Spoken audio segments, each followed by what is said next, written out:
Assalamualaikum warahmatullahi wabarakatuh. Saya Yudi Pramuko, tukang donat dari Parung Youtuber tertua di Semesta. Saya pengen ngobrol politik aja ya.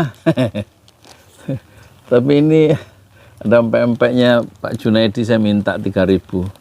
Minta, saya bilang saya nggak punya duit tuh. Empek Parung. Makanya gini nanti. Mau ngomong politik, tapi jangan disamain saya sama Refli Harun. Refli Harun ahli tata negara.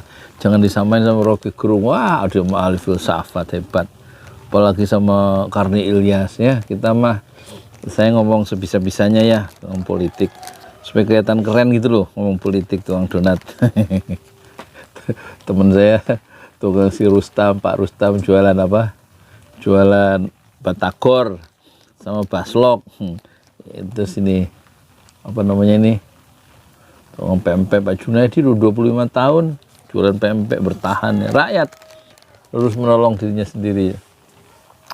Oh ya, sebelumnya salam buat Pandang yang jualan warung 75 namanya, buka jam 7 tutup jam 5 sore, namanya warung 75. Semoga sehat selalu ya Pandang. Tadi jualan ini enggak Pak, jualan apa namanya, ungkep ayam enggak? Jadi pagi jual ungkep ayam, terus warung juga, banyak duitnya dia.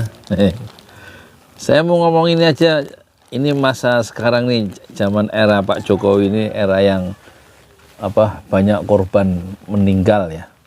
Misalnya kasus Kanjuruhan Malang ya, berapa ratus tuh, 200 atau 300 orang mati. Arema ya, saya merasa terikat secara emosional lah, aku lah Arema rek Malang. Omah ibuku di Celaket ya Gang, Jalan Jaksa Agung Suprapto, Celaket Gang Piro ya, Gang Luru apa Gang Papat, nomor 120. Tapi aku ya numpang lahir tok di Rumah Sakit Besar Malang itu, Jaksa Agung Suprapto. Kok mati sampai 100, berapa, 200 300 tuh satu. Terus yang meninggal lagi banyak tuh, itu kan supporter Arema, kena gas air polisi. Masa gas air mata bisa masuk apa itu lapangan stadion, itu yang nggak standar FIFA kan, nggak tahu sekarang yang lagi diadili siapa itu. Masa aduh banyak orang. Terus yang kedua, yang kilometer 50, 6 orang meninggal dibunuh sama anggota itu, polisi Polda Metro Jaya, mungkin anggotanya Satgasus, anak buahnya Sambo ya. Ya Sambo sekarang terlibat pembunuhan berencana, tapi dituntut kok cuma 8 tahun sih. Harusnya dihukum mati orang kayak gitu tuh. Ya kan, jenderal pembohong ya kan gitu ya. Banyak yang jenderal temennya yang banyak karirnya mati, karirnya putus gara-gara mengikuti atasan dia ya, apa kebohongan skenario dia, termasuk si siapa yang brigadir itu yang bunuh langsung kan menurut mengikuti perintah dia kecewa dengan Sambo atasannya ya. Jadi mati berapa itu, KM 56, Habib Riziknya dikejar-kejar rombongan itu, luar biasa. Itu di era sekarang tuh, eranya Pak Jokowi kan.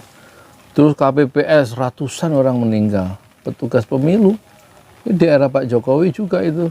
Kalau di era Pak SBY itu yang meninggal juga banyak, 200.000, tapi tsunami ya, bukan karena peristiwa politik, bukan karena kesalahan prosedur, karena memang takdir Allah begitu lewat alam ya. Jadi epicentrum gempanya itu ada di laut kalau nggak, terus air naik ke laut ya, ke Aceh. Total di sekitar Aceh itu sampai lautan India itu semua total 250.000. Yang di Aceh sendiri 200.000 mati zaman SBY. Nah kemudian terus zaman Pak Jokowi yang mati lagi 8 menurut resmi catatan Anies Baswedan sebagai gubernur ya. Peristiwa ini apa, demo di Bawaslu apa di mana itu, dia dibunuh sama polisi 8. Terus yang petugas KPPS sepanjang sejarah Indonesia Merdeka itu petugas pemilu itu sampai meninggal kok sampai 800 sampai 900, belum yang sakit sampai ribuan. Itu ada di online, bukannya terus ngarang saya. Terus apalagi zaman Pak Jokowi yang ciri-ciri khasnya itu selain banyak korban jiwa, itu juga ini apa namanya, buzzer. Relawan-relawan Jokowi itu tidak bubar setelah Jokowi itu jadi presiden, tapi terus entah sengaja entah dipiara sehingga hampir 10 tahun ya, terutama 5 tahun terakhir itu buzzer-buzzernya Pak Jokowi itu masih bertahan ya, sebagai semacam penjaga ya, dan menyerang secara pribadi orang-orang yang mengkritik policy pemerintahan lah gitu. Buzzer. Nah ini buzzer ini kita harapkan kalau Anies menang harus nggak ada lagi relawan Anies jadi buzzer. Semuanya harus institutionalize, harus dilembagakan gitu loh. Sudah lembaga-lembaga demokrasi yang berjalan nggak ada, terus barisan tukang pukul gitu kayak buzzer-buzzer itu. Harus sudah nggak ada orang-orang kayak siapa itu, Denny Siregar, kayak Ade Armando, kayak siapa itu Abu Janda, itu harusnya udah nggak ada. Kayak Ngabalin itu ya, orang-orang yang kalau ngomong itu nggak bermutu gitu loh. Sorry nih, nggak bermutu menurut saya. Sorry lah ya. Tapi di zaman Pak Jokowi juga ada orang yang yang cemerlang pemikirannya seperti Rocky Gerung ya. Mau kemana Mi? Itu terpengecualian ya. Rocky Gerung nggak muncul di zamannya SBY meskipun dia pendukung berat SBY ya. Tapi dia bintang itu bisa cemerlang ketika langit itu gelap ya. Bintang yang cemerlang itu adalah Rocky Gerung ya. Itu salah satu ciri zaman Pak Jokowi ya, melahirkan bintang dengan tingkat kecemerlangan yang tinggi ya. Meskipun banyak juga intelektual yang di penjara itu banyak ya. Zamannya Pak Jokowi tentu intelektual tukang juga banyak untuk pembanding ya. Kalau bahas intelektual tukang tuh bahasanya inilah, bahasanya Gus Dur ya.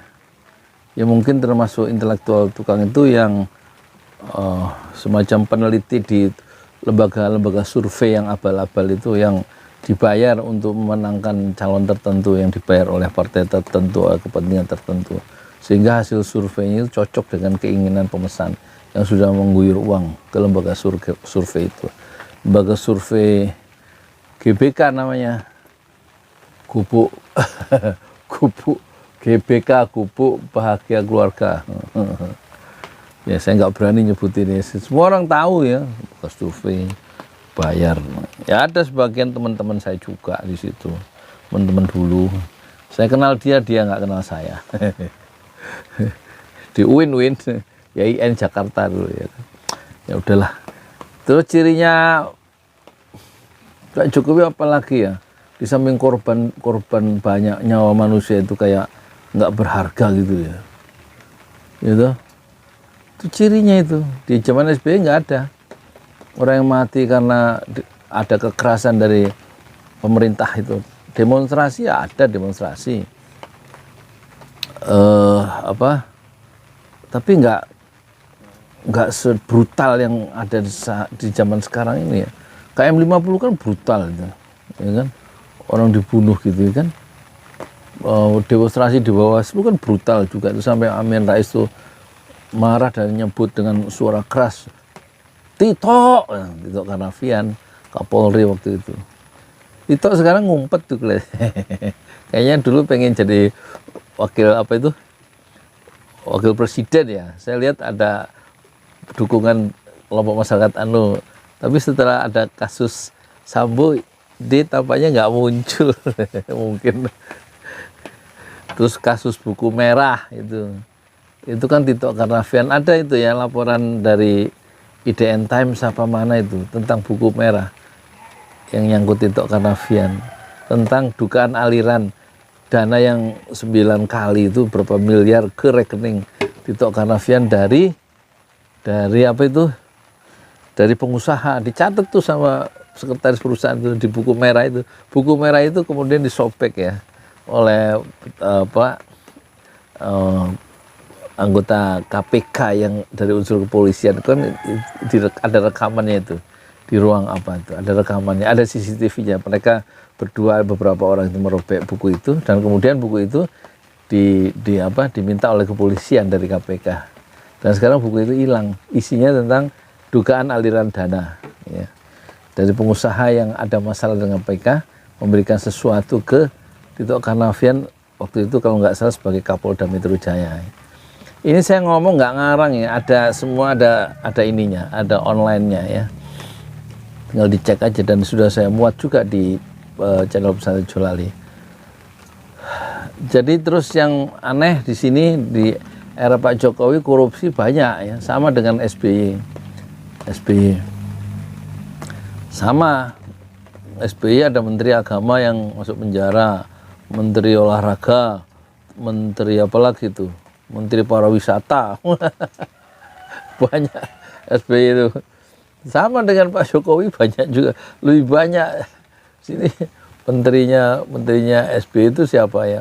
Menteri sosial masuk penjara, terus orang Mahkamah Konstitusi Akil Mukhtar masuk penjara, terus siapa itu yang juga hakim konstitusi juga.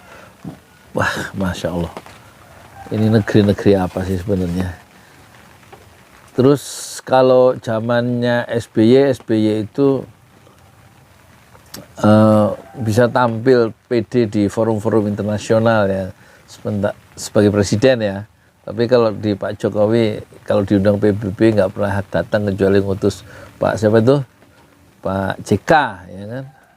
Ya mungkin karena kapasitas intelektualnya untuk level standar internasional itu mungkin nggak cukup, barangkali begitu ya. Makanya lebih baik main aman ya. Jadi jarang tampil untuk forum-forum internasional yang memerlukan semacam cadangan intellectual reserve yang cukup ya. Dan pidatonya nggak sehebat SBY yang PD pakai bahasa Inggris yang bisa diterima oleh komunitas internasional. Itu zaman Pak Jokowi kemudian juga dicirikan oleh banyak gelar-gelar yang aneh ya, yang dia terima, gelar yang negatif ya. Nggak usah saya sebutkan, lihat aja video saya tentang 7 gelar ya untuk Pak Jokowi di era Jokowi, 7 gelar untuk era Pak Jokowi. Udah saya muat ya di channel Pesantren Jolali. Terus apalagi? Jadi ini era, oh iya, sama-sama dipilih secara demokratis, cuman problemnya kalau SBY itu presiden pertama yang dipilih secara langsung ya, yang kedua yang dipilih secara langsung adalah Pak Jokowi. Tetapi kalau Pak SBY meninggalkan nama harum di masa 2 periode kepemimpinannya ya, sementara Pak Jokowi justru indeks demokrasi, kata Rocky Gerung, justru turun sampai 30 poin ya. Itu menunjukkan kualitas demokrasi di zaman sekarang itu turun ya menurut penilaian internasional ya. Lebih baik Pak SBY ya. Ya wis gitu aja ya. Saya ngomong apa yang nggak jelas. Terima kasih. Assalamualaikum warahmatullahi wabarakatuh.